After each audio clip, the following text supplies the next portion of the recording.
Hey guys, welcome back to my channel. Rewind That. It's your girl, Miss K.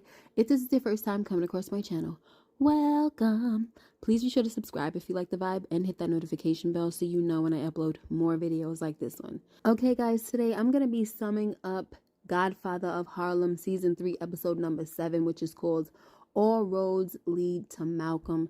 Now, this episode is when stuff really hits the fan and Bumpy sees that things are way bigger than him to the point where the freaking feds come in and arrest Jose Battle over Bumpy. And Bumpy is like, what?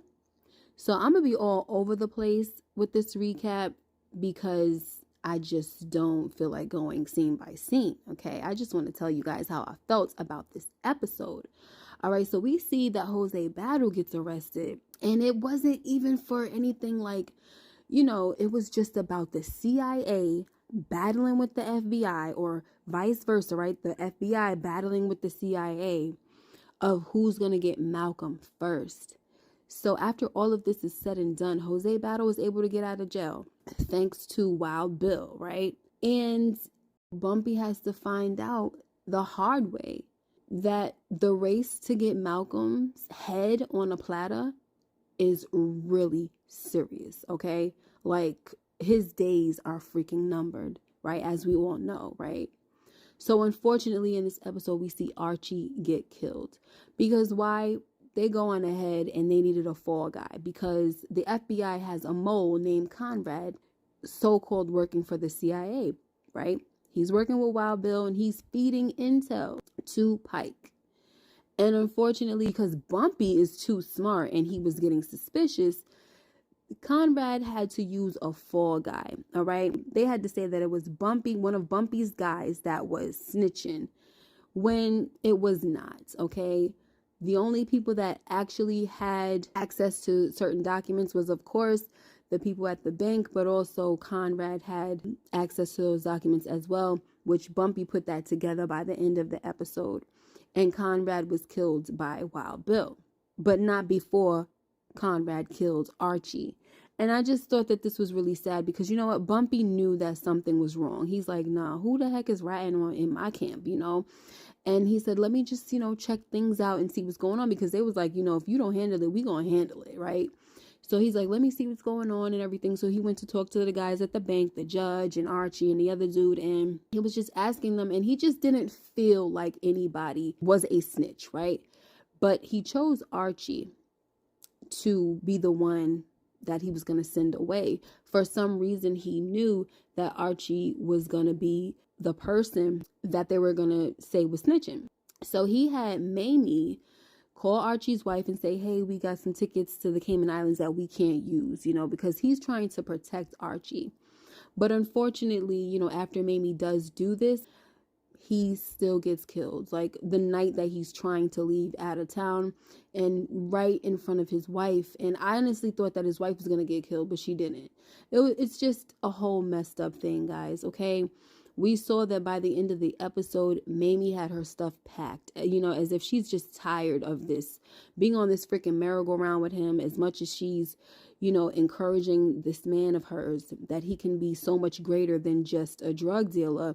She's just tired. And of course, she doesn't want to see people getting killed and hurt because of Bumpy.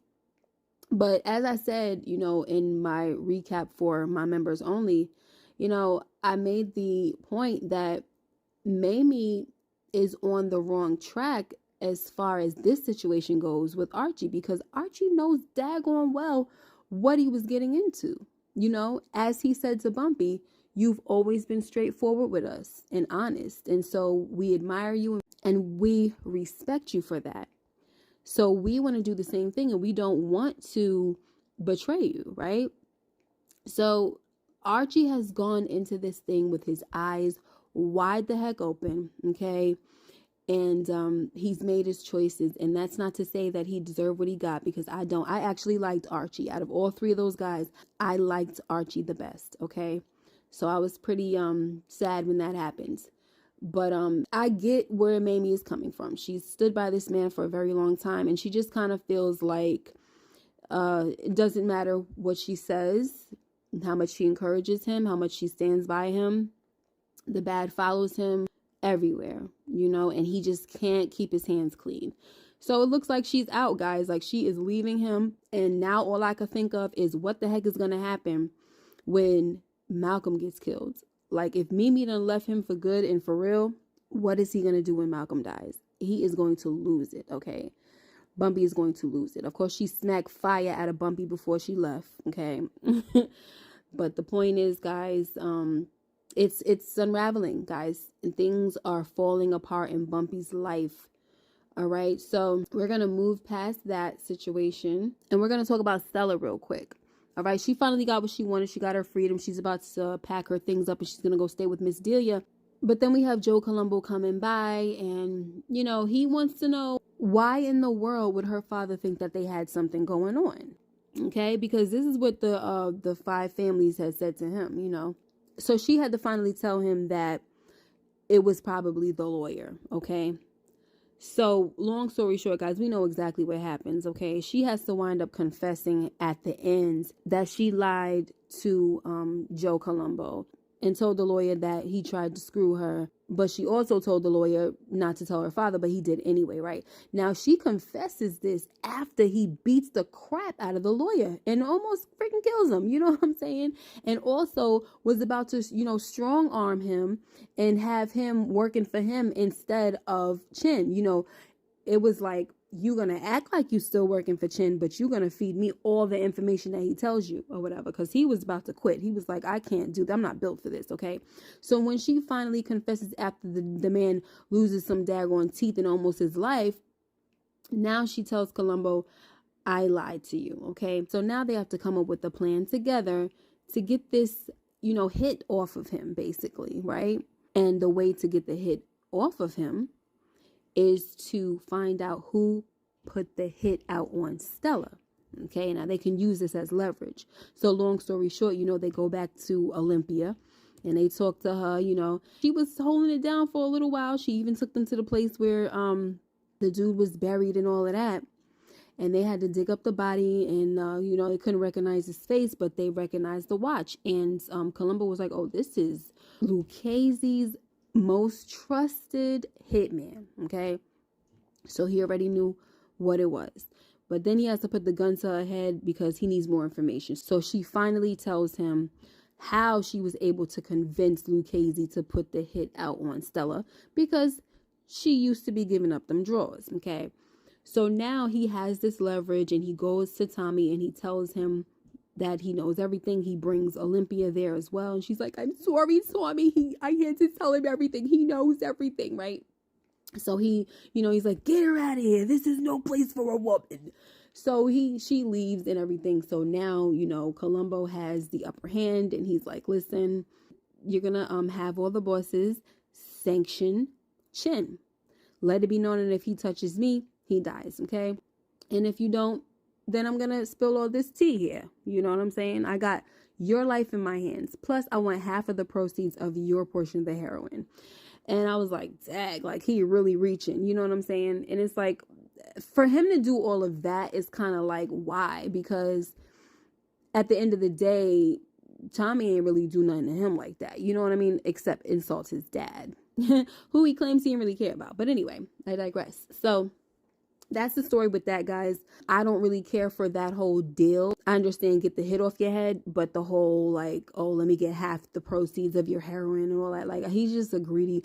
I don't really like Joe, okay? Like, I feel like if he didn't have the beef going on with Bumpy, I would be okay with him. But I just don't like his greediness, you know? And he's like, oh, now I also heard that it wasn't just because I made advances on Stella. Chin wanted me dead because he thought I was trying to take over Harlem. Well, now I'm about to make that a real thing. I'm about to take over Harlem. You know, like, he gets on my nerves. But anyway, guys, so I'm going to end it off by talking about this guy, Brother Omar. I don't trust him. I feel like us seeing him talking to Sister Marnie and the dude from the Newark Mosque, since we're seeing this, right? And then he goes and talks to Malcolm and Elise and say, hey, I was talking to Sister Marnie and tried to make it seem like I was on their side. And, you know, he goes in there and He's scoping out everything, sweeping the room and all of that. He found a wire and all that. And then he says, I just want to let you know that you're in some real grave danger. And then he leaves, and then Malcolm stops him and tells him that he's hired to be like his security detail and all that crap. And I feel like that was the worst thing that Malcolm can do. That was Brother Omar's in, right? And that's exactly what he needed, so that now he can provide intel on Malcolm. He can provide every move and every place that Malcolm is going to be to the enemy. And this is how they're going to get Malcolm, because of this dude right here. Okay, so that's pretty much all I have to say about that. Guys, before I go, I also forgot to mention that, Bumpy has put this whole thing together that Conrad is a mole, which is the reason why Wild Bill killed Conrad, because Bumpy figured it out, because Bumpy had went to Pike and was like, what happened? That's what you do to your witnesses. You leave them wide open and all that. So he was basically talking about Archie, right? And so Pike is like, I don't know Archie. I don't know who you're talking about. Plus, I don't discuss my witnesses. So after this conversation, he puts 2 and 2 together like, oh, snap, there's a mole. Plus, he had to sever his partnership with Jose Battle because he realized that he only told Jose about Malcolm's meeting with Che, right? And the fact that they knew about this clearly meant that Jose ran his mouth to Conrad and Conrad ran his mouth to Pike, okay? And that's how stuff went down. So I don't know what's going to go on between Jose and Bumpy at this point, but Bumpy says, I can't trust you anymore. And, that's that. And it's a shame because I feel like they were becoming, good friends at least, or good associates, whatever. All right, guys, that's pretty much all I have to say about this episode. Let me know what you guys thought about this episode. Make sure you like, comment, and subscribe if you haven't already. And hit that notification bell so you know when I upload more videos like this one. Until next time, you guys take care and be blessed. And I'll see you in the next video. Bye-bye.